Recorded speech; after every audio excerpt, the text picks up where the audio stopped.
eng wanga hetianga chiam hinge niang le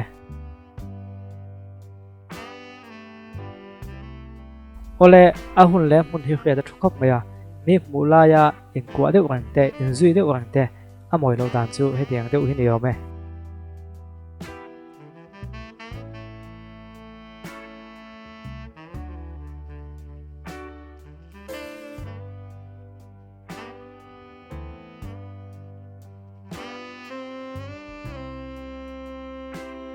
he kho vela hian bum thei to khi chu tuai matal hi anom zel ania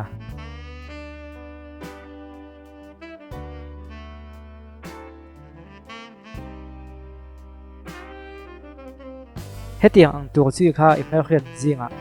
khria ti nei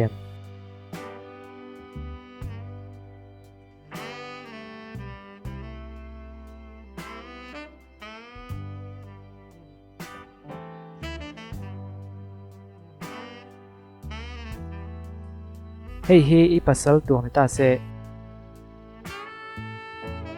in nei I thul le pha dungen sa khuana chuan lama thil dik lo le moi lo ti hi mun than khata chuan atam thlen khop mai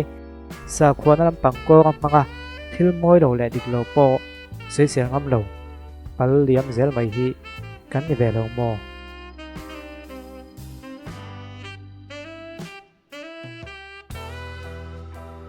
he thil hi achana an chan chop thin I munga he hi chu chan chop ani lo nia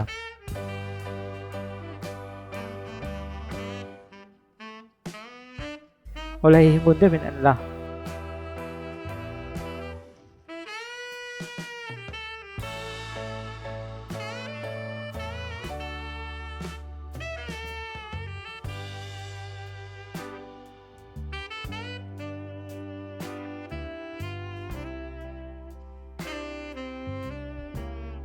Ian lục viết bên kia à cái câu ha con ha ý khiêm ole tuần thu mà hiền mấy bà lệ mấy chia tay cái nên ăn đồ nát liam zong soi tay da mấy bà chuan à thuầm nó bỏ mà thuầm nó vắt lỗ pon tung cao chung chung hạc đồ cái này anh tia mấy chia họ chú cái chung khiên hạc đồ cái này đâu anh truyền mấy bà đồ can chú cái tiếng kia truyền à mấy chia đồ can về thông chú cái tiếng kia mấy bà lệ mấy chân một tuần chuan mấy chân một nó chân zong chú à vác làm bằng zong kia này mấy chia chú in theo tu cái anh line thấp về này mấy thầy mấy bài họ chuan về làm lâu anh xem anh xem tiền đó đầu sum nga anh xem chuan mấy bà chuan lần đàn đang lắm vóc dễ la mấy chia họ chu đó đầu rằng anh xem pon ít thấu kinh đi